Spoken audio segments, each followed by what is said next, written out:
The next match is Brock Lesnar versus Bobby Lashley in 4 minutes and 38 seconds. You asked me what I thought about the match. I thought, it's kind of this Lesnar super heavyweight WWE style. Like for me, if there's a whole card full of these matches, I'm not sure I'd enjoy it. But for one match, I totally dug it. What did you think about it? Yeah, very 80s, huh? Very 80s, like you said, super heavyweight, Hulk Hogan, Andre the Giant, Big John Studd type match. But Lesnar has this aura about him, and he has the people just believe in him, so he can do whatever he wants, and they believe in it, It may be one of those things where at the end of the match, like this one, again, not my cup of tea. And maybe not a lot of fans' cup of tea. But after the match, the fans can be like, oh, come on, that was shit.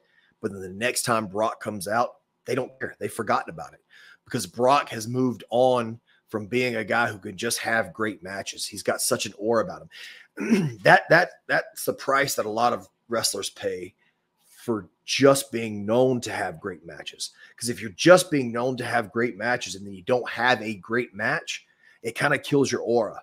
But Brock is looked at as a killer. So he could, if he wanted to, he could turn it up and have, one of the greatest matches of all time.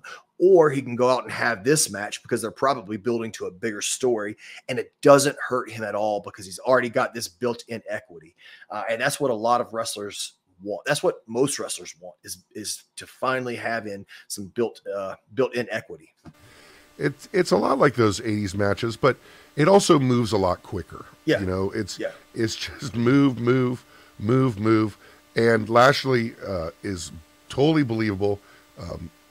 The finish, like you said, wasn't your cup of tea. There was a nut shot so that Lesnar didn't break out of the full Nelson, but also didn't submit to the full Nelson, right? So I didn't mind the finish. I'm saying the match itself, the match structure wasn't my cup of tea. The finish I thought was fine. If this were the main event of the show and it had been promoted for, a month or whatever, and built up to this, and this was what the people were actually paying to see, the one match people were paying to see, and that was the finish, and that was the match, I can understand why people would be so upset, but it wasn't. People were paying to see Sami Zayn and Roman Reigns. And then you got on top of that 2 Elimination Chamber matches. So that's what the people were paying to see. This match was not a main focus of the card.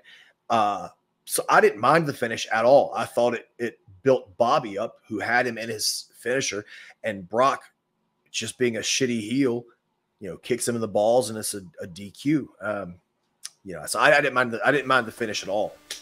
Because you felt there is story still to be told, right? I think there's story that can still be told if that's where they're going. If this were the blow off and that was the finish, then be pissed off, be mad.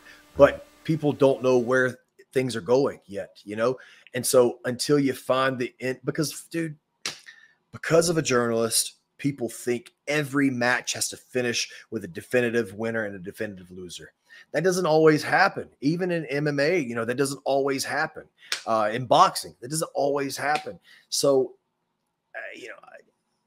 sometimes I just disagree with the definitive winner and loser thing. I didn't mind that there was a definitive loser for sure.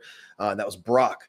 And I didn't mind the low blow finish, especially if they're planning, and it looks like they are, if they're planning to go further with this angle.